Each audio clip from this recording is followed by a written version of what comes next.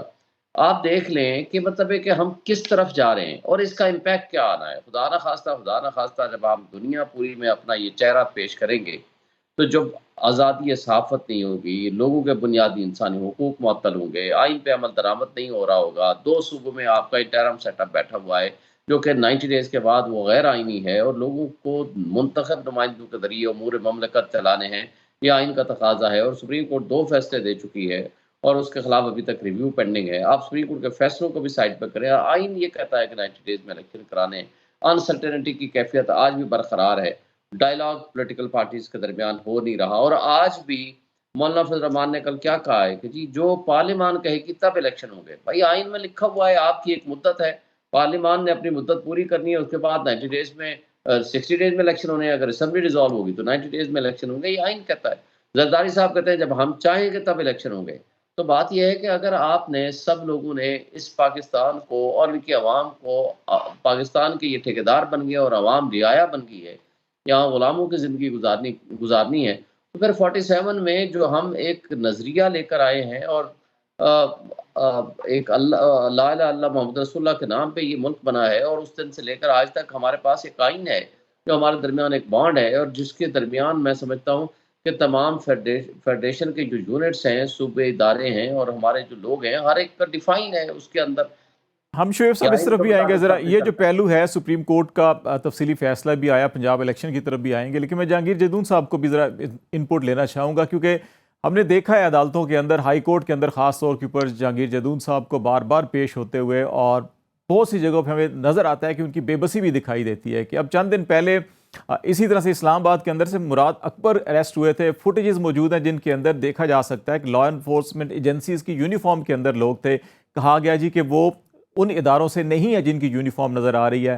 آج جو ہے کہ جو جوڈیشل کمپلیکس ہے اس کے دروازے سے اسلام آباد پولیس کی یونیفارم میں لوگ ہیں اور اینٹی ٹیررسٹ اسکواڈ کی یونیفارم کے اندر میں لوگ ہیں جو علی افضل سائی کو اریسٹ کر کے لے کے جاتے ہیں، لیکن پھر تھوڑی دیر بعد اسلام آباد پولیس کی طرف سے ایک سٹیٹمنٹ جاری ہوتا ہے کہ نہیں ان کو گرفتار نہیں کیا گیا، اور لیکن ابھی تک پتہ بھی نہیں چل رہا کہ وہ کدھر ہیں۔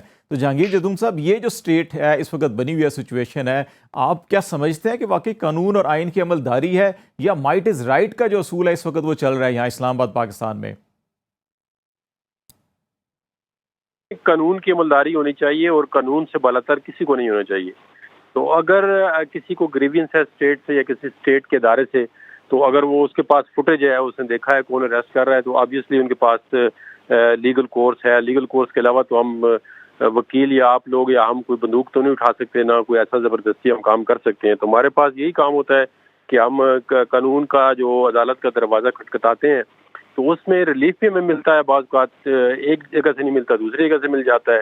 تو اس طرح اتنا مطلب مایوس نہیں ہونا چاہیے۔ اگر یہ کہتے ہیں کہ کوئی بندہ غائب ہو گیا ہے تو اس کا یہی طریقہ ہوتا ہے نا، اگر بندہ غائب ہوتا ہے پھر ہم جا کے عدالت کو کہتے ہیں جی کہ آپ بلائیں کس نے غائب کیا ہے، کہاں پہ غائب کیا ہے، تو فائنلی کچھ نہ کچھ ہمیں مل جاتا ہے اور آؤٹ کم ہو جاتا ہے۔ ویسے تو کوئی بھی میں کوئی اس کی کسی کی حمایت نہیں کرتا، کوئی ڈسپیرنس کسی بھی انفورس ڈسپیرنس ہو یا اس کے بندے کا ویئر اباؤٹ نہ پتا ہو، تو یہ ہمارا آئین اجازت نہیں دیتا۔ بندے کو اگر کوئی ایجنسی اریسٹ کرتی ہے کسی کیس میں تو 24 آور کے اندر اس کو عدالت کے سامنے پروڈیوس کرنا چاہیے۔ یہ میری بالکل ایز پر لا، ایز پر کنسٹیٹیوشن کمٹمنٹ ہے، اور ہر بندہ یہ چاہتا ہے کہ اگر اس کے خلاف کوئی کسی ایجنسی میں یا کسی بھی جگہ پہ اس کے خلاف کوئی ایف آئی آر ہے، کچھ اس نے کوئی آفینس کیا ہے، کرائم کیا ہے، تو he must bring before the court, اس میں کچھ دو رائے نہیں ہے۔ تو جو کام ہو رہے ہیں وہ پھر ہم نے ابھی یہ طرح شعیب شاہین صاحب نے وکیل صاحب کا ذکر کیا، وہ آج آ رہے ہیں تو ان کو پتا ہوگا وہ کون لے کے گئے ہیں، ان کو پھر وہ ان کو چاہیے کہ کوئی آگے بتائیں۔ سمیع ابراہیم بھی آج سپریم کورٹ میں موجود تھے، تو ایسا کام تو اگر کوئی ان کو اب دیکھیں نا، ایک یہ کوئی اگر لے کے جاتا ہے تو ہم تو ایک پرسپشن ہی دے سکتے ہیں جی فلاں بندہ لے گیا ہے، تو ہمارے پاس کوئی ایویڈنس نہیں ہے، یا تو جو بندہ لے کے آتا ہے وہ آگے بتایا جی کہ ہمیں جو ہے وہ کون لے کے گیا ہے، کہاں پہ لے کے گیا ہے، کہاں پہ رکھا ہے، تو تب جا کے کوئی عدالت یا کوئی جو ہے ادارہ ایکشن لے سکتا ہے۔ جب وہ بندہ جو ہے وہ نہیں بولتا یا نہیں کرتا، ابھی دیکھیں نا بندے پریس کانفرنس کیوں کرتے ہیں، آگے دوسری پارٹی میں کیوں شامل ہوتے ہیں؟ انہیں تو کسی مشکل کے وقت اسٹینڈ کرنا چاہیے. اور ان کا لیڈر ایک ہی رٹ لگائے ہوئے جی کہ میں اگر بات چیت کروں گا تو ایک ہی بندے سے کروں گا جس کا نام آرمی چیف ہے. کبھی ہوا کہ کسی پولیٹیشین نے خود کہہ رہی تھی کہ جی اپوزیشن کا کیا کام ہے کہ آرمی چیف سے بات کرے. کبھی کبھی لگتا ہے ایسے ہے کہ شاید سیاستدان بھی یہ سمجھتے ہیں کہ قد کا سرچشمہ کوئی اور ہے جس کی وجہ سے بار نہیں جانا چاہیے. بالکل پرنسپلی نہیں ہونا چاہیے بالکل ایسا. لیکن جہانگیر صاحب جب ایک تواتر کے ساتھ میں ایگری کرتا ہوں کہ مایوس نہیں ہونا چاہیے. جی جی پلیز. دیکھیں یہ ابھی انہوں نے کہا جی آئین کی عملداری نہیں ہے. تو جب ہم خود ہی آئین کی عملداری نہیں چاہتے, اب ہم کیوں چاہتے ہیں کہ چلے مان بھی لیا ایک منٹ کے لیے کہ طاقت کسی کے, بھائی طاقت تو قانون اور آئین میں اندر ہے. آپ یونائٹڈ ہو, ایک پولیٹیشین جو ہے ایک head of the political party وہ چاہتا ہے کہ جو ہے وہ پولیٹیکل لوگوں سے میں ڈائلاگ نہیں کرنا چاہتا. میں اسی طرف لانا چاہ رہا تھا, لیکن ایک بنیادی کویشچن ایک اور ہے جس کے بعد پھر ہم اس طرف آ جاتے ہیں پولیٹیکل ڈائلاگ کے اوپر بھی.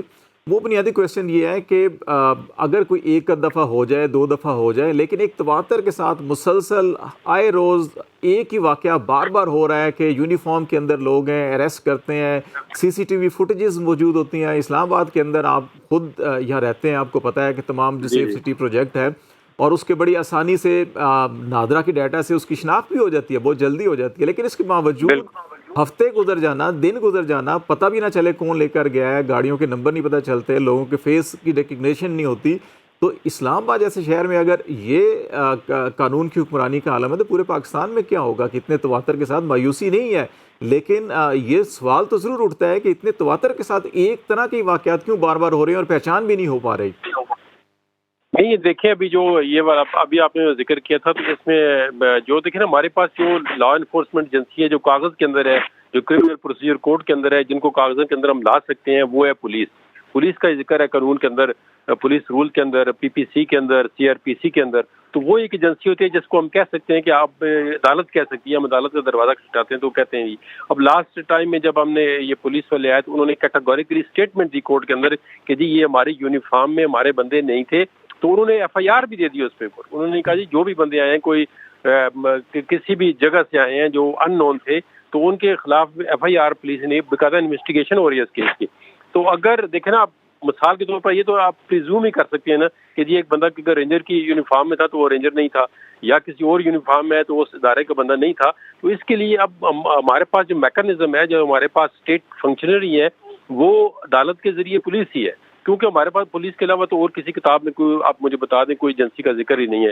رینجر بھی اگر کام کر رہے ہیں تو وہ پولیس کی کمانڈ میں کر رہے ہیں, پولیس ان کو بلاتی ہے. اور اگر بہت سیریس سچویشن ہو جس طرح اسلام آباد کے اندر تھی ابھی وہ اٹھ کے ہے 245 کے اندر, اگر ہم آرمی کو بھی بلاتے ہیں تو اس کی بھی جو کمانڈ ہوتی ہے وہ سول ایڈمنسٹریشن کے پاس ہوتی ہے. وہ ایکٹ اینڈ ایڈ کرتی ہیں سول ایڈمنسٹریشن, وہ ڈائریکٹلی انوالو نہیں ہوتی, نہ ہی ان پہ کوئی ایسا لا اپلیکیبل ہوتا ہے. کیونکہ جو ہماری ایڈمنسٹریشن ہے اسلام آباد کی, آئی جی پولیس اور جتنے بھی دوسرے ادارے ہمارے ایڈمنسٹریشن کے, وہ انہی کو عدالت کہہ سکتی ہے کہ بھائی یہ کام کرو, اس کا کام کے اندر کوئی انویسٹیگیشن کرو, یا کوئی اندر بندہ مسنگ ہے تو وہ کہاں گیا ہوا ہے اور وہ کنسرن تھانے کا. اگر ان کو ایسی فوٹیج نظر آ رہی ہیں تو یہ عدالت میں جا کے صبح پیش کریں, ان پہ کوئی رکاوٹ نہیں ہے. عدالتیں بعض کا دیکھیں آج کل رات کو بھی انٹرٹین کرتی ہیں پٹیشنیں, اور ایک مطلب ان کو پی ٹی آئی والوں کو تو سب سے زیادہ ریلیف مل رہا ہے, لیکن ابھی بھی ایک آدھے گھنٹے میں ریلیف ملتا ہے ان کو. بہت سی چیزوں کے اوپر ابھی بہت سے کویسچن مارک آتے ہیں. ذرا شعیب شاہین صاحب کی طرف چلتے ہیں. جو بنیادی نقطہ میں اٹھانا چاہ رہا تھا ایک اور, وہ یہ ہے کہ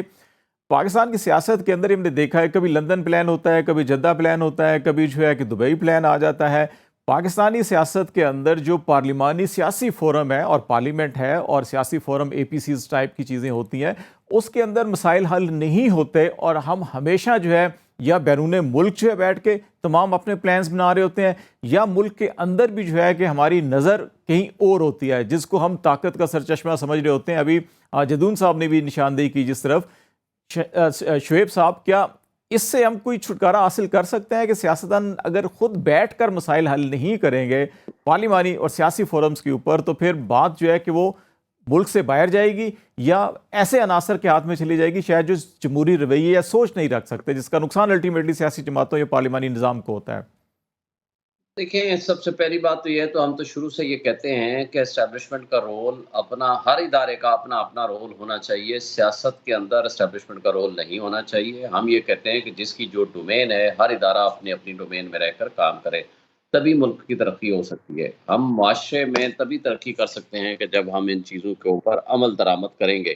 اور اگر ہم ان کے اوپر عمل درآمد نہیں کریں گے تو معاشرے کی تباہی ہوگی. ہم ایک دوسرے کے حقوق ایک دوسرے کے ڈومین میں ہم داخل ہوں گے اور حقوق کا تحفظ نہیں ہوگا اور آئین کی پامالی ہوگی. جو جدون صاحب فرما رہے ہیں، میں ایک آدھ بات کر کے تو پھر آگے چلتا ہوں.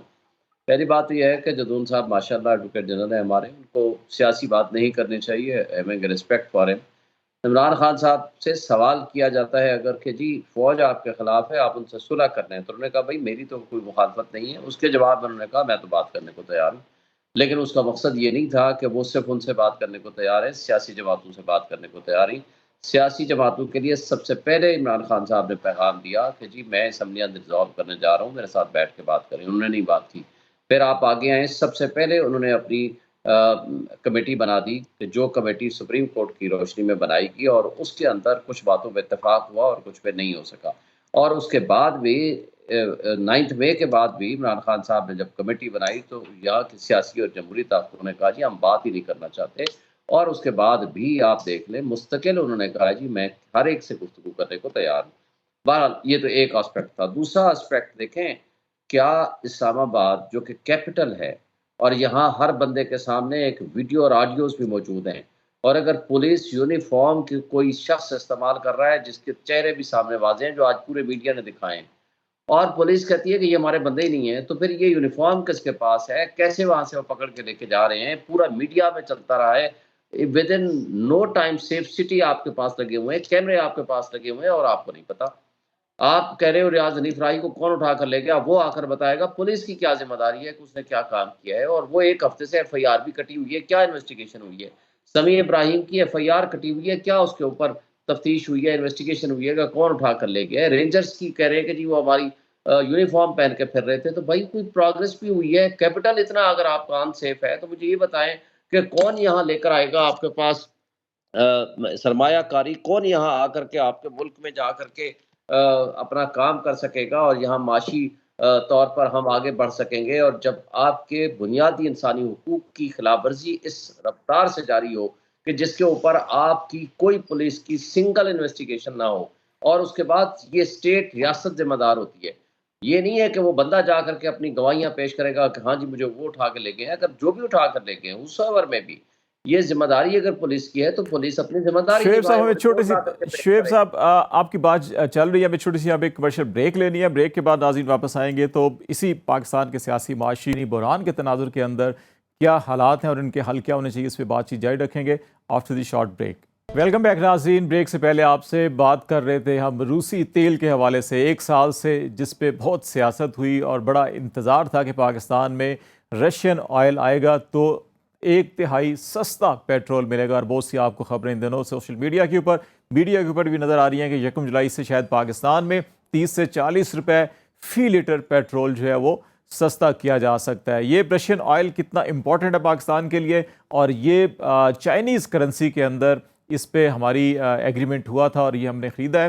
اس والے سے ہمیں جوائن کر رہے ہیں جس سے ہم بات چیت کریں گے ڈاکٹر گلفراز صاحب، جو انرجی ایکسپرٹ ہیں، پاکستان میں سیکٹری پیٹرولیم بھی رہے ہیں، اور کافی ان کا جو ایریا آف ایکسپرٹیز ہیں وہ انرجی کا شعبہ ہے. ڈاکٹر صاحب بہت شکریہ آپ نے ہمیں جوائن کیا. سب سے پہلے تو یہ بتائیے گا کہ یہ جو رشیا کے ساتھ ہماری یہ جو ڈیل ہوئی ہے، اور ایک زمانے تک ہم جو ہے کہ وہ مڈل ایسٹ سے یا ادھر سے آئل لیا کرتے تھے، ہمیں ڈیفر پیمنٹ کی فیسلٹی بھی تھی، بہت سی اور چیزیں بھی تھیں، لیکن رشیا کے ساتھ ہمارا یہ ایگریمنٹ یا یہ جو ٹریڈ آئل ٹریڈ شروع ہو رہی ہے، یہ پاکستان کے لیے کتنی اہم ہے، اور اس سے پاکستان کی معیشت کے اندر اور اس کے ساتھ ساتھ جو تھوڑا سا جیو پولیٹیکل سینیریو کے اندر بھی دیکھیں کیا تبدیلیاں آپ دیکھ رہے ہیں؟ جی پہلے تو یہ بتاؤں کہ پاکستان شروع سے ہی آئل امپورٹنگ کنٹری رہا ہے، اور تقریباً آج جو ہم تیل استعمال کرتے ہیں وہ 3/4 حصہ اس کا باہر سے آتا ہے. اور اکثر ہماری آئل کی امپورٹ مڈل ایسٹرن کنٹریز ہیں، ایران، سعودی عربیہ اور UAE وغیرہ ملکوں سے آتی تھی. اب جو ایک نیو اوپننگ ہوئی، چونکہ یہ جو یوکرین اور رشین کی وار کے بعد رشیا کے آئل اور گیس کی ایکسپورٹ کے اوپر جب پابندی لگ گئی تو پھر رشین آئل، روس بھی ایک بہت بڑا تیل پیدا کرنے والا، دوسرا ہائیسٹ تیل پیدا کرنے والا ملک ہے، اور تقریباً گیس پیدا کرنے والا سب سے بڑا ملک ہے. اس طریقے سے جب ان کی